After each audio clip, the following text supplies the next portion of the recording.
Hey everybody, my name is Elysia. I'm the host of Horsepower Empowerment Through Connection, and today I get to have the honor of interviewing George Brauneis, located in Eckert, Colorado. And he is partnering with amazing Mustangs with a herd of 16. Isn't that correct, George? Yeah, I've got a herd of 16 right here. 6 are personal horses, and 10 are here on a combination of boarding and training. Although I struggle with the word training. It's more untraining. Right. Oh, Rich, is that an umbrella? I'm not sure what that is, buddy. It's really nice that we actually get to see you out with the horses today. Oftentimes our interviews are just inside, so it's a real pleasure to get to interact with the horses in this way. Yeah. So who do you have there? This is Laverne. She's the grandma of the herd. She's 20 something. Oh wow. We really don't have a date of birth, but we're estimating she's 20. Based off her teeth? Roughly. And just the way she's built and the way she's a little bit of a hard keeper. She's a very opinionated girl. But she was unhandled until she was 18 years old. Wow. For a couple of years now. So she was a slow go. She took almost a year to really accept the goodness of trusting a human can be. Yeah. And now we get some nose wiggles. We're gonna get some nose wiggles. So anyhow, it's look at those nose wiggles. You just got a couple. Yeah. Oh, what a good girl. So anyhow, I've got another 20-year-old here that kind of same story, unhandled until she was 19.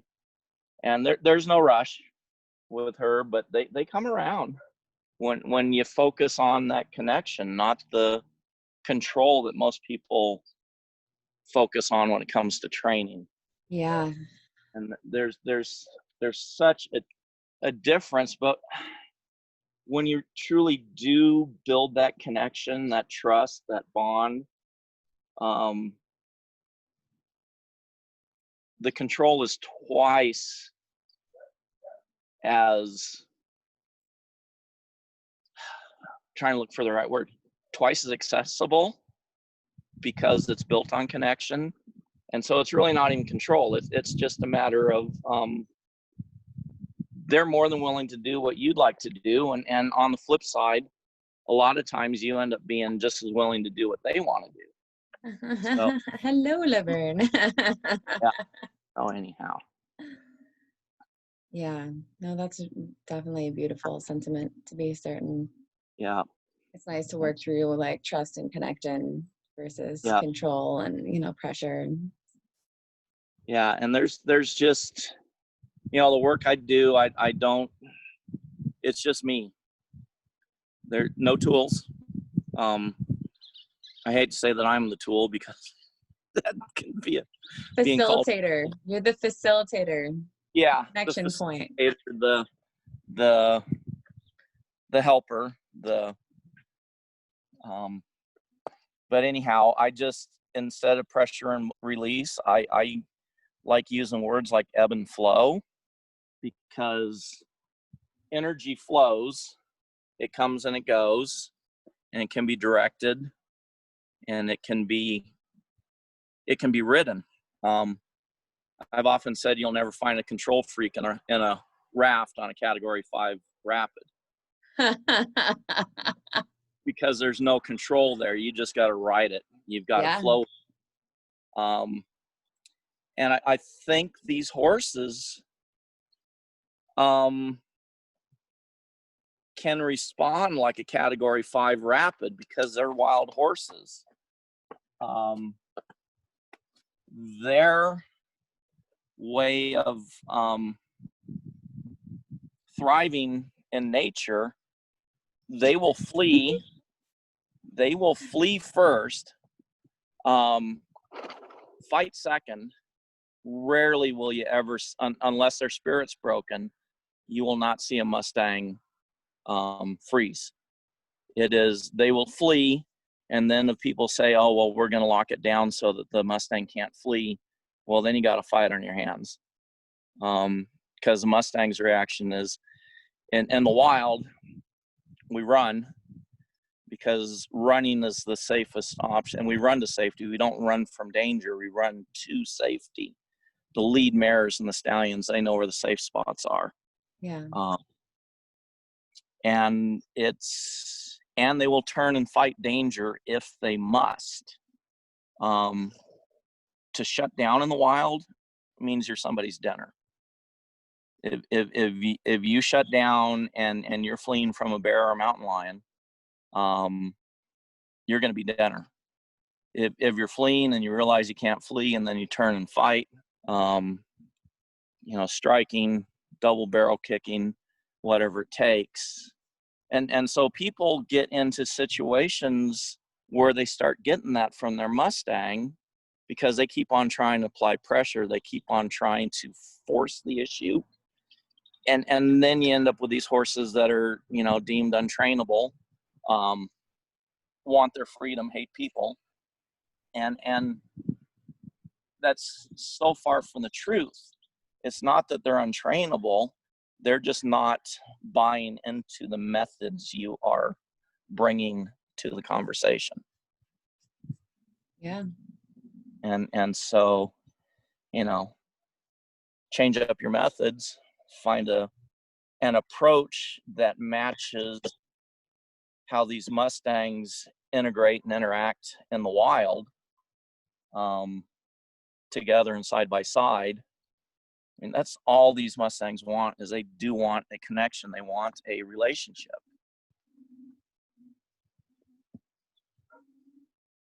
Cool. Thank you so much for sharing all of that. Look how sweet she's just like, hey, give me more scratches.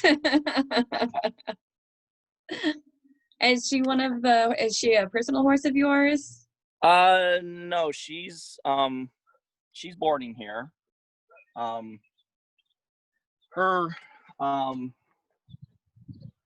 Her owner or caretaker, financial, actually lives in Carolinas, and I can never keep the two straight if she's in North Carolina or South Carolina. So I just lives in the Carolinas, and she's out here, and probably it's a situation those folks were hoping that they were going to be able to move to Colorado, and it's just been one thing after another. So, between Corona and work slowdowns and all of that, the feeling. Yeah, they're just in the like a lot of us, kind of treading water, and I've had to do some shifts and rethink how I do a lot of my work here, because it used to look like? Well, in the past, it was a pretty good flow. I could bring in two horses, and then literally on the same horse or on the same trailer that those two horses were coming in on, two other horses were heading out, going to homes or going to a couple of trainers that are very centered on connection with horses, to either go on into saddle training or just take their training to the next level. I kind of view myself as the kindergarten, first grade teacher, coach, what have you. Kind of like Coach Better, like playing with them big giant parachutes, and, big giant kickballs and all that fun stuff. I kind of consider let's make this all about feeling better, feeling safer, and even better and bad. It's kind of like what's better for one horse might almost feel bad for another horse. So I try and again focus on how do they feel safer? What is their safe spot? Where does that, and then I try and become the safest spot around. And then that enables the connection to grow deeper. Mm-hmm. because when you're safe in the emotions and the psychology of the horse, then they're looking at you like, oh wow, you're your leader. That's leadership material, because you understand safety. You Yes. understand how to move from some place that's not as safe to someplace safer. And then all of a sudden they start drawing to you, because like, oh, you keep finding safe spots, or you're always there when there's fresh water. I always make sure I'm filling up water tanks right after their meals, because as soon as they're done eating, they come get water. Yeah. And I like being there by the water. And then in the heat of the summer, I'm there with the garden hose, and 2/3 of the horses want to shower. So it's all that feeling safer, and in that way feeling better, cooler on a hot summer day. So again, that's a safe feeling when it's 100 degrees out, and all of a sudden you're 30 degrees cooler because you're getting hosed off. Yeah, no, that makes sense to me. Because in the wild, they would be looking for ponds, or they would be looking for a stream, or they'd be looking for some place to just, wallow in or cool down. Yeah, you just posted a video of, is it Annie that was pine in the water trough? Yeah, she literally dumped 110 gallons of water, just and she's my big girl. She's funny. 4 years old, 16 hands. Ooh, that is still growing. And that's big for a Mustang. I mean, heck yeah. There must be some draft in there. Yeah, there's depending where the Mustangs are gathered, a lot of the Mustangs are along like the Oregon Trail, so you would have a lot of draft influence, because it would have been a lot of draft horses pulling the covered wagons to Oregon. Interesting. Other routes where there was a lot of people bringing their covered wagons across the West, and so there is a big draft influence. A lot of the southern Wyoming horses, very drafty. A lot of the northern Nevada Mustangs are very drafty. And get into other areas, and then you've got a lot of integration from quarter horses and thoroughbreds, because there's a lot of cavalry remounts. So every fort or every depot would have fresh horses for the cavalry when they came through. Yeah, that's so fascinating. Yeah. Oh, here comes Bailey's. So anyhow, it's very interesting, the 500 plus year history of wild horses in America, and even the point where there's getting to be more evidence that the horses did not completely leave North America. That there are Native American histories which talk and show them riding horses, 700,000 years ago. So that's way before Columbus came here. They're starting to find some fossil record. So it's very, very possible that a lot of them left across the land bridge and into, what's Siberia and Russia and China and Mongolia, and then down into your Arabic countries where the Arabian horse evolved. Yeah. But there's a lot more and more showing that the horse originated in what is now North America, in the Americas. Oh my goodness. Yeah. Oh, such a pocket pony you have there. Yeah, hard to believe considering where she started. Yeah. It just goes to show that, like, when you work with animals, and really people too, at the proper gradient, that they can come a long ways from trauma. she's still very sensitive on her lips. Have not quite figured out why so sensitive, but she likes playing, but then something like one little nerve fires and brings back those memories of something. Yeah. But we just kind of go with it. Huh. You good? What now? So the connection work that you do with the horses, is that primarily at Liberty? All Liberty. I want them, and it's countered to most, even Liberty work. Most people that work in Liberty have they'll have a couple of lunge whips to extend their arms and to do all of that. No tools, all at Liberty. And a lot of it, especially in the beginning, is if the horse walks away, I walk away as well. We stay connected. I mean, I don't leave the area that we're working in, but if they walk away, then I walk away. It just, You don't chase them. Yeah, they don't need it. They're walking away for a reason. And Mustang, it's like, I'm walking away to give myself a little more room, a little more space, a little more safety. And so I'm like, oh, okay, well, I'll walk away too. And I think that's key to a very healthy relationship, be with a horse or another human. Absolutely.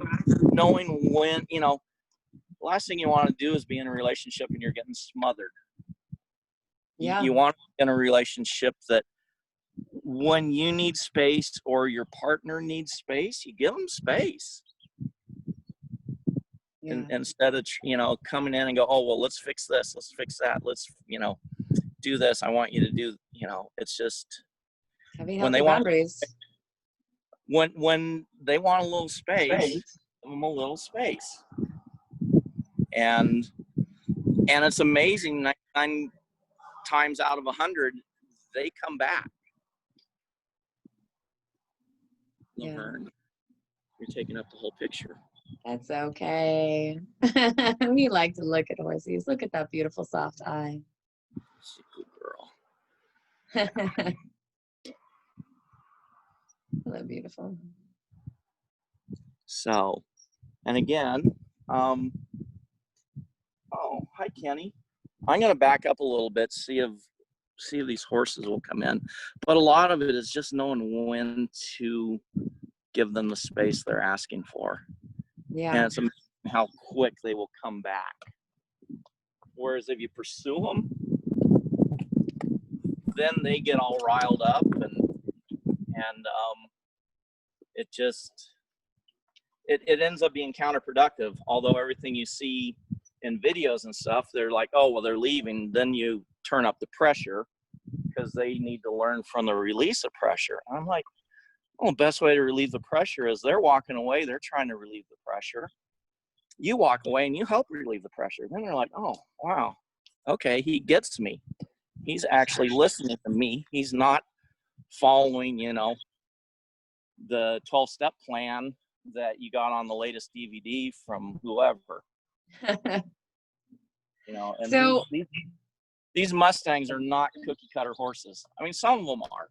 Some of them you can just go, oh, I'm going to use, Joe Blow's method, and it turns out perfect. And then there's others, it's just, one train wreck after another. And they keep trying to stick to that method. And it's like, that method ain't working. Try something else. Yeah. So you're rehoming the Mustangs after you've worked with them for a period of time. Are there particular things that you're looking for in the people that you're engaging with? Like, how do you vet them and make sure that they're the correct home? Yeah, a lot of it,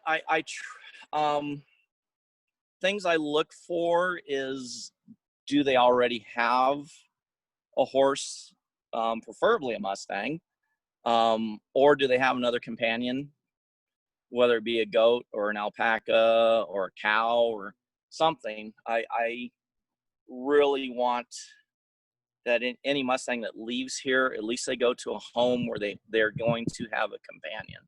Yeah. Preferably another Mustang. I mean, number 2 would be another horse. pony, burro, something.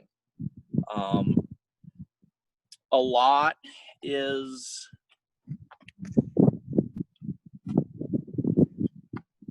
yeah. A lot just kind of depends. I like to rehome them close enough that I can go and see them or go and help the adopter.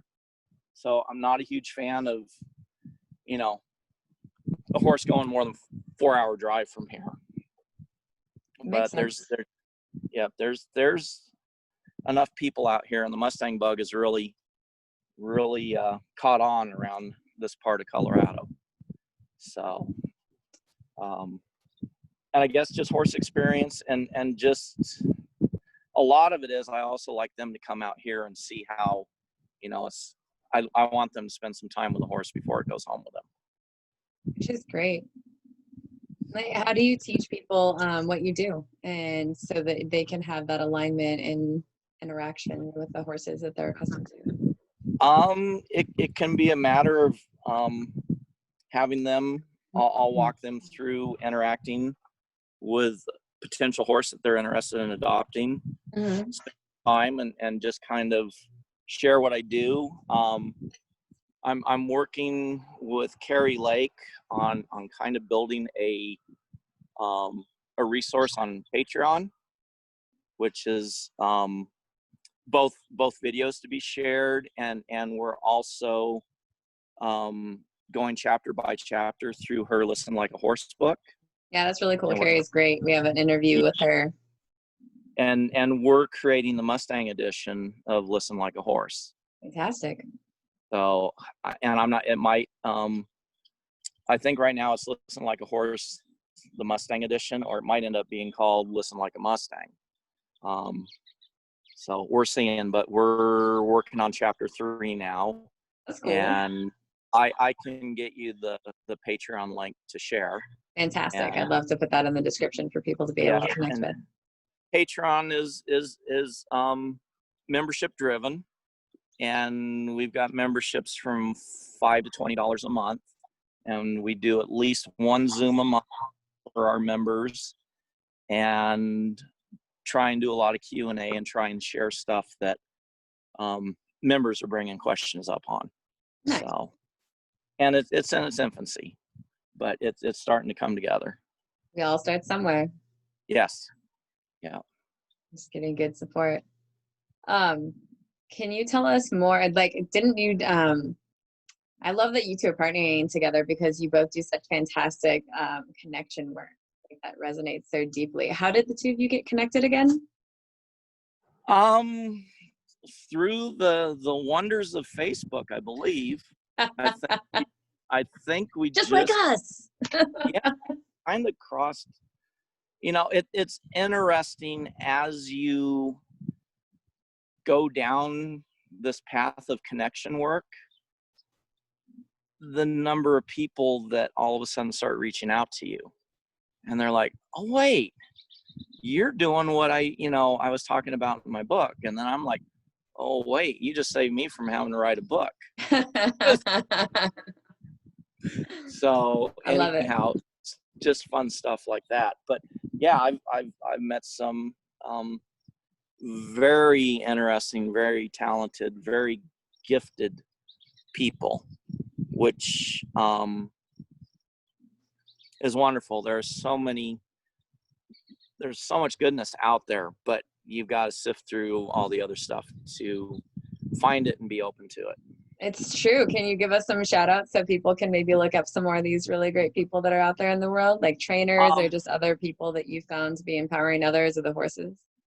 I would say the roots and foundation of my work go back to John Lyons, way back to like 1970 something.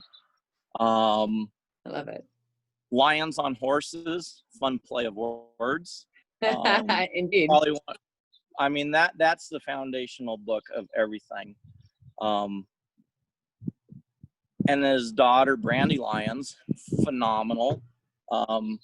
So I spent a few years literally a mile from where John Lyons' ranch was. So would talk to Brandy quite often when she came over to the swimming pool, and I had just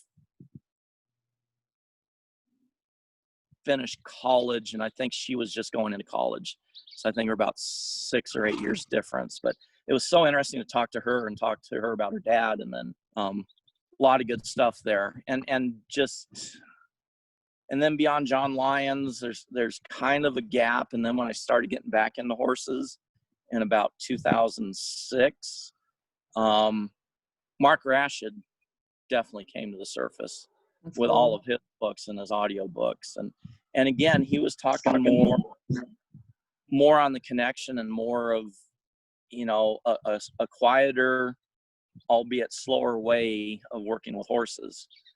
And so I'd say it's kind of a John Lyons, Brandy Lyons, Mark Rashid are my foundation. And then from there, in 2015, when I was working with Tejote towards the Colorado Extreme Mustang Makeover,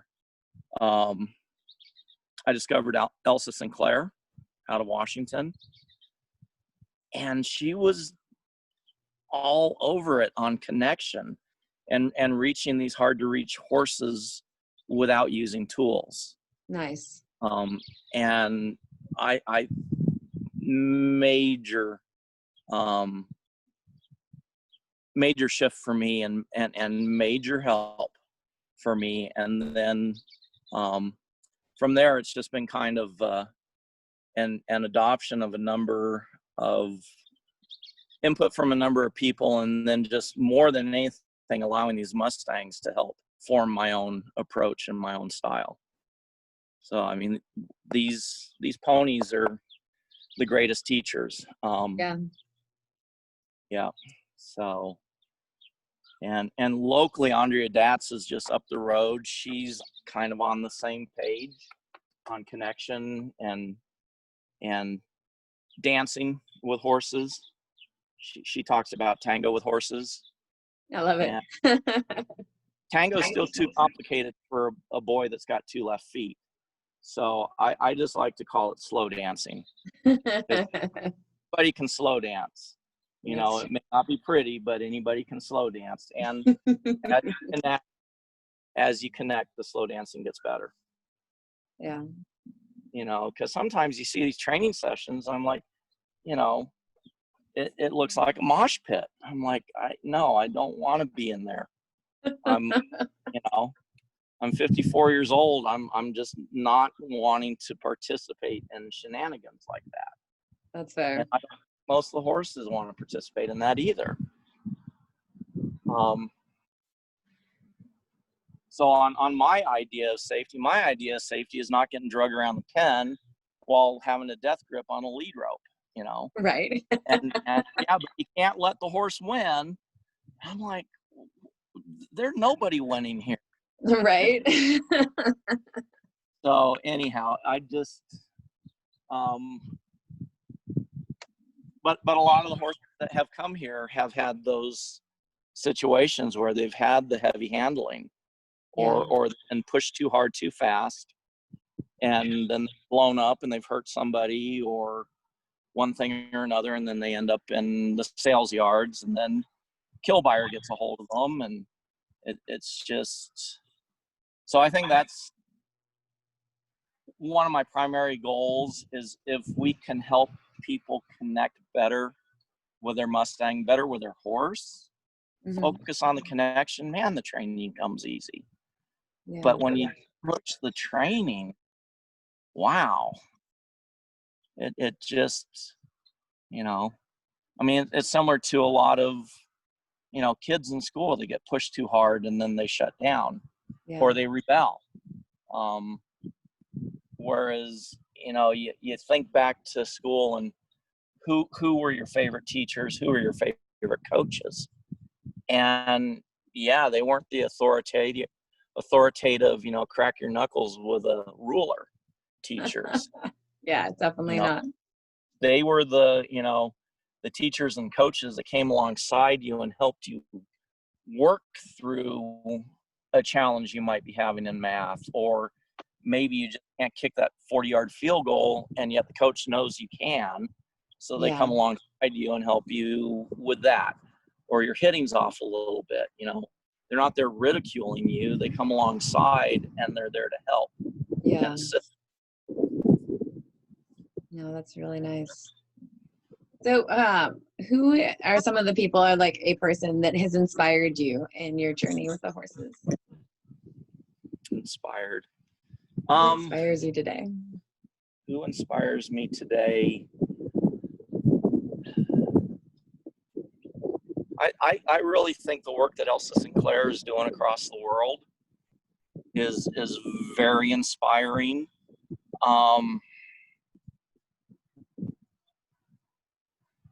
Man, now my mind. There are recently there was a Mustang movie shown virtually at the New Jersey Film Festival. Everything virtual because of COVID. Very inspirational movie, very good movie. And for the life of me, I cannot remember the name of it. I'll share it with you. That sounds good. I think it was Wild Lands, Wild Horses, or something along those lines. Very well done movie. One of the best. And I like it because they weren't pushing an agenda. They were trying to find the truth, whatever the truth be. And just a beautiful movie, inspirational. But yeah, Elsa Sinclair is very inspirational to me. I'm very, what's the word? I'm trying to find another word other than inspired. Maybe empowered, very empowered by Carrie Lake, or maybe enlightened is even better than empowered. Yeah. I'd say she's very enlightening to me. So that is, because enlightenment is always that, you know, that growing and expanding and shining more. Yeah. So yeah, I would say probably those two very much so. And then all these horses, every one of them comes in and finds new ways of inspiring me. As they should, right? Yeah. Thank you so much for sharing all of that. Yeah. Can you talk to us a little bit about some of the obstacles that you've had to get through to live out your dream? Obstacles. I think time has been a big obstacle. There never seems to be enough time. I feel that. Or the time just gets, or there's either enough time or the time takes too long. You know, all of the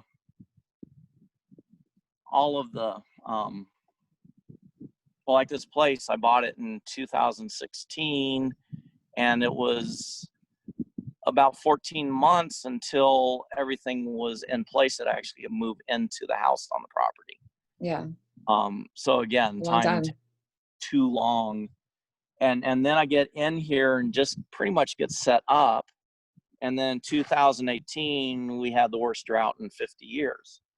And that was kind of a financial monkey wrench because my hay prices went through the roof. Right. Yeah, no, I understand how that goes. And now, you know, last year was wonderful. We had a nice wet year up in the mountains. We had plenty of irrigation water.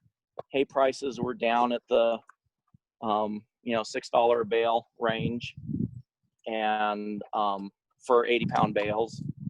So $6 feed 4 horses for a day. That's a pretty good deal. But now we got this year. I mean, it's just like wham, bam, wham, bam, wham, bam. Every time you turn around, it's like, oh, well, you know, what? Murder hornets? You know, it's just the COVID and the murder, you know, I don't know. The murder hornets kind of came and went pretty quick, but yeah, just, every time you turn around, it's like, Yeah, and then you have the meth head alligators down south that, I'm like, okay, come on, people. Wait, what? Yeah, there are. I hadn't heard about the meth head alligators. Oh, Tell me more. Supposedly, the amount of methamphetamines in the sewage water that's showing up in the swamps down south is causing more aggressive tendencies in the alligators. And I'm like, great, that's all we need. Alligators on meth. Yeah, no, that doesn't sound scary at all.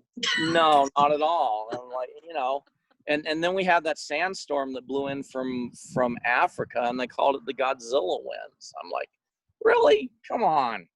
And then you guys have a drought there now. Oh, this drought is worse this year because we've just had day after day, we get these winds that are 50 miles an hour and 100 degrees. City. And it's like walking out into a convection oven.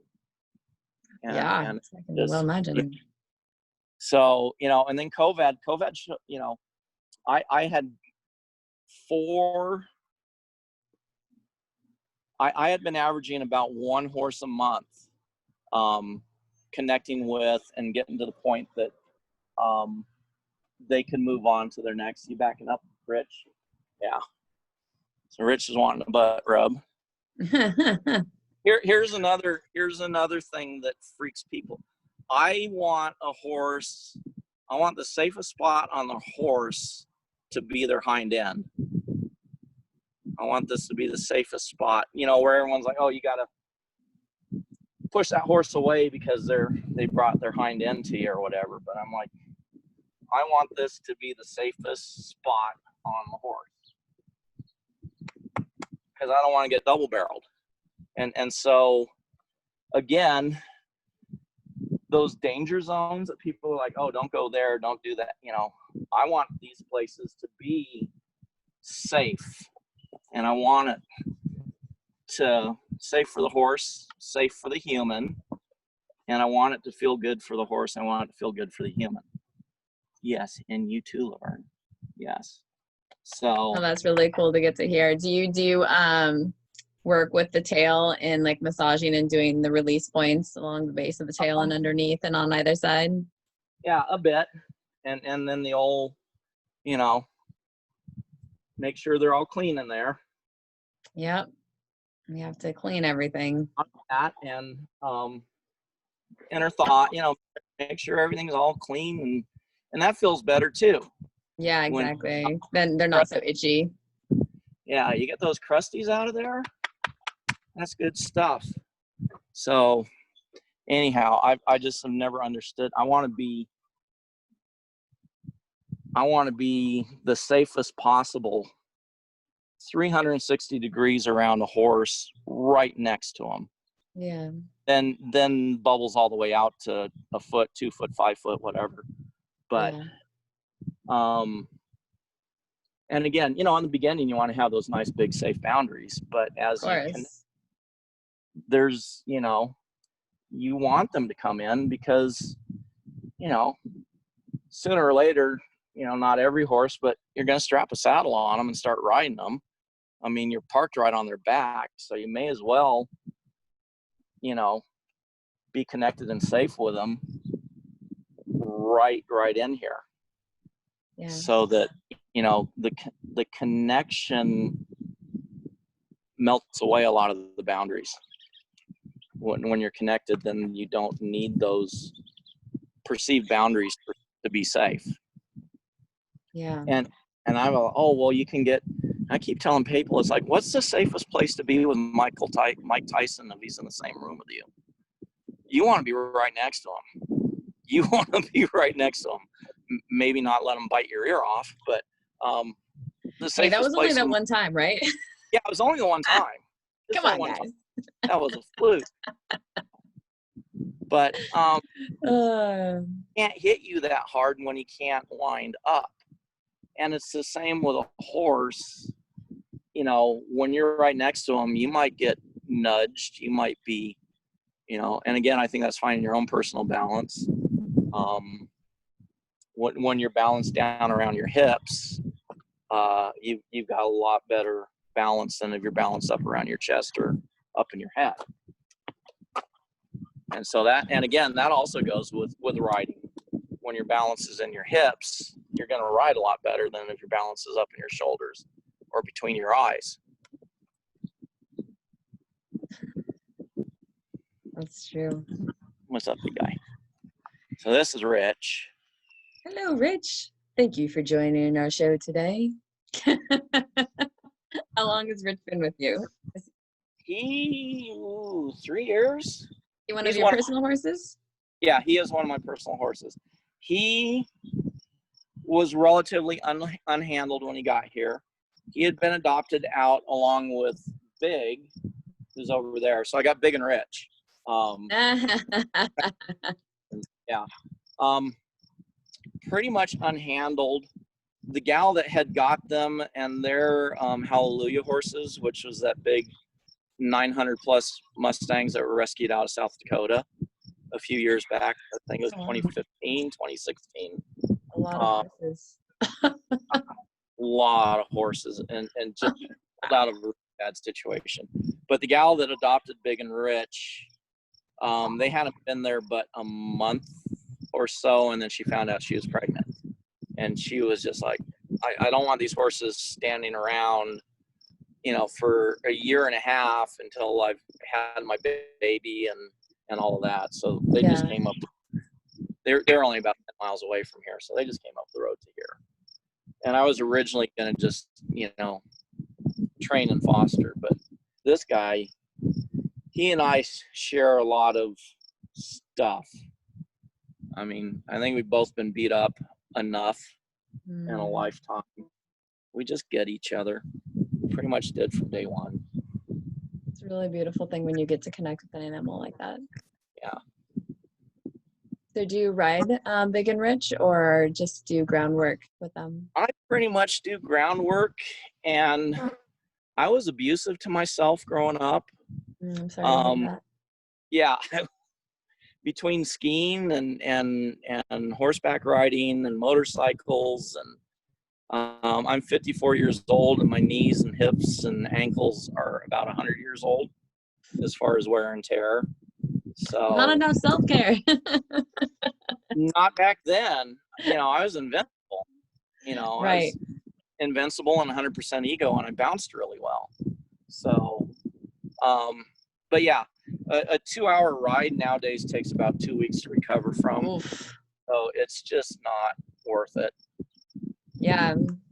People can still have really amazing experiences with horses just by connecting with them on the ground. A lot of people think of horses and they just think of riding, right? An instant gratification of just getting on a horse. And especially a lot of people seem to get on and they don't either know about connection work or don't bother with it. I think, you know, I was lucky. I grew up with a mammoth burro and a horse. So as a kid, and so I just did stuff as a kid that I probably wouldn't have done if I would have known that it wasn't supposed to go work like that. But when you know, it's a boy and a dog, a boy and his horse. You just end up doing stuff because you don't know that stuff shouldn't be done. And I mean, it's all out of kindness and all out of adventure and all out of fun. But yeah, there's so much that you don't need to ride to gain and enjoy from horses. But a lot of people, the only experience they have growing up as a kid was getting on that lesson horse. Yeah. You know, my dad would get like, oh, well, let's get you into dressage, or let's get you into barrel racing, or what have you. Now, barrel racing, that's pretty intense, and most barrel racers have their own horse. But you know, a lot of kids, their only experience with horses was that lesson horse, where you would just go out and take a riding lesson once a week. And oftentimes they're already saddled and like ready to go. They're like, they don't even get to brush them sometimes, and they're just like, okay, like, here we go. Yeah, you just get put in the saddle and you ride for half an hour with your instructor, and then you don't even, you get off the horse and you're done. Yeah, you don't even get to practice because you don't have your own horse at home. Yeah, and you don't even get to take the saddle off and help your horse cool down and all that. There's some stable hand that does that. So, yeah. Yeah, it's definitely a different way of doing things. Yeah. I mean, it's great. God bless mom and dad for getting their kids out there and spending time with horses. But when that's your only experience is riding, you may not understand connection. Yeah. So what would your advice be to somebody who's interested in getting involved with Mustangs?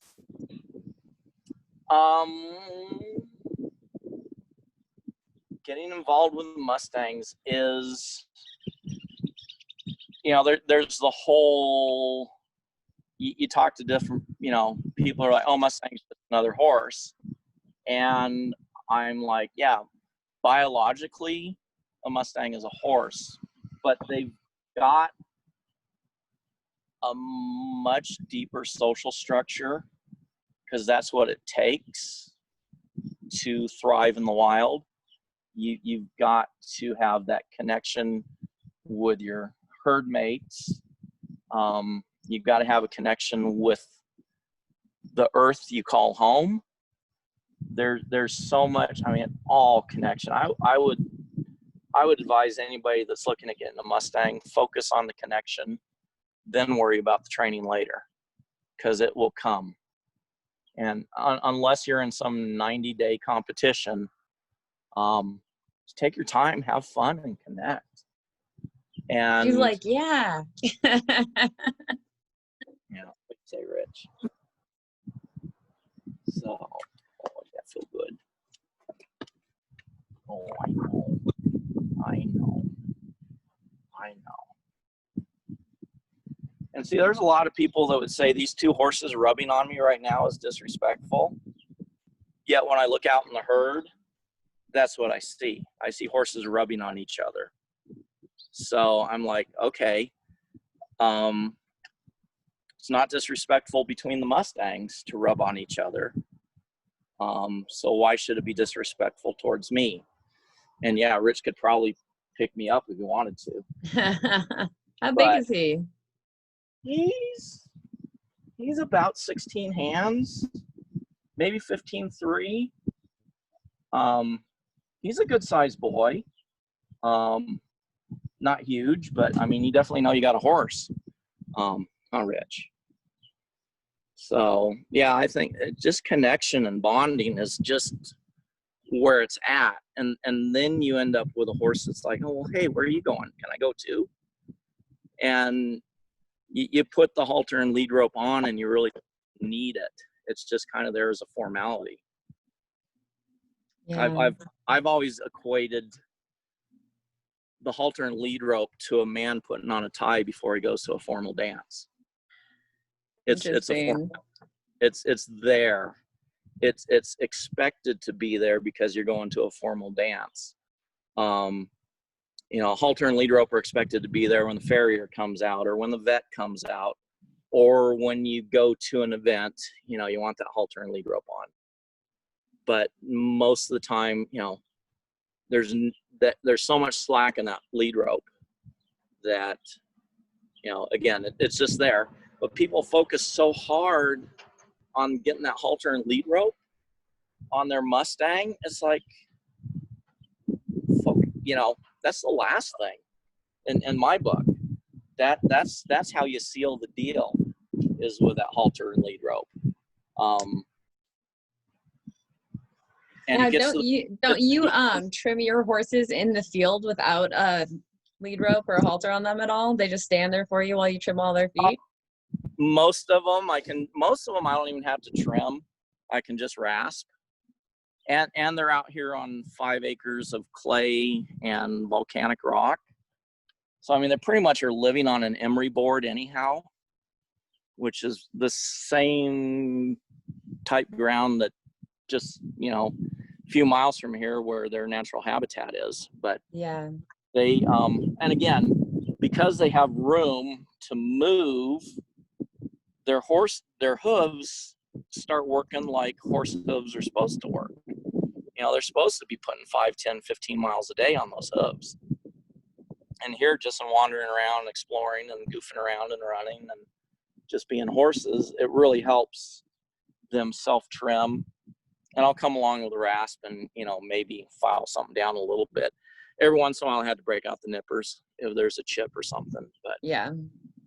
But rarely do I actually have to have the farrier out. And again, because they're non-riding horses, I mean, when you have a riding horse, you definitely have to have that hoof perfectly shaped to carry, 200 pounds on their back. Yeah. But when they're just out here as Mustangs, being Mustangs, it's not as great a concern. No.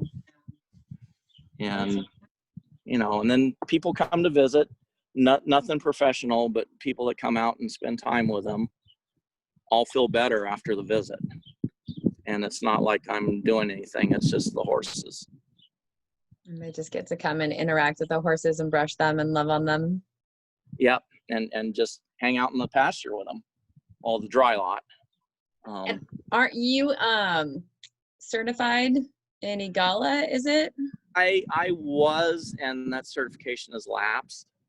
I'm looking at E3A certification down the future, but it just gets to be the point. It's another one of those time constraints and the amount of time it takes and the financial outlay. And I'm kind of like, man, I'm busy just rehabbing and restoring these Mustangs and then helping them move on to forever homes or into coaching positions or what have you. Yeah. So, well, we have to honor our spaces, and you obviously have just beautiful connection with your horses, and they love you. yeah.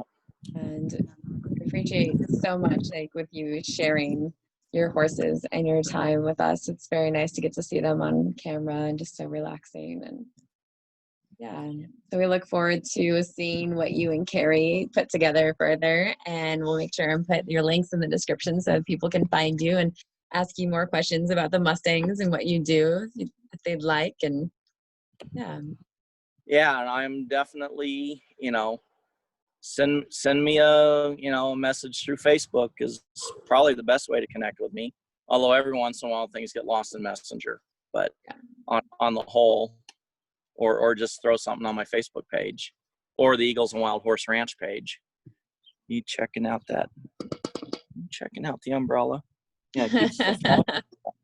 Yeah, it helps keep the phone cool. Yeah, it helps keep the phone cool from overheating. So, but yeah, and keep on doing what you're doing because it is so. I think connection is the answer to a lot of things where people think it's control, but it's not. It's connection. Yeah. And whether it be empowerment or enlightenment, or both, an enlightening empowerment, I think there is a movement that is gaining strength in that, and I'm all for it. I mean, I can show you case after case after case after case with these Mustangs, the difference between connection and control. And it's a life-saving difference. It is a difference of life and death. So, you keep doing what you're doing. It's wonderful stuff. Thank you, George. I really appreciate that. All right. And on that beautiful note, my friend, we'll get to say goodbye to our viewers. And thank you so much for watching, everybody, and George, for your time and that of your sweet horses. All right, beautifuls. And the other 14 are just out on the north end of the property. I just, leave the option. See, it's always interesting to see what horses come forward. It's true.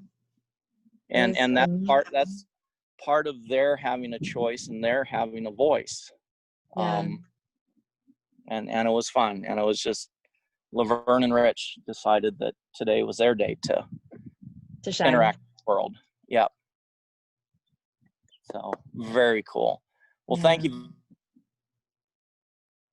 very, very much. I look forward to seeing this on YouTube and settle down some evenings and just watch some of the ones that are already up there. Thank you. That sounds great. Awesome. Thanks, George. Thank you very much. Yep. You have a good one. You too. Yeah. Bye. Bye-bye.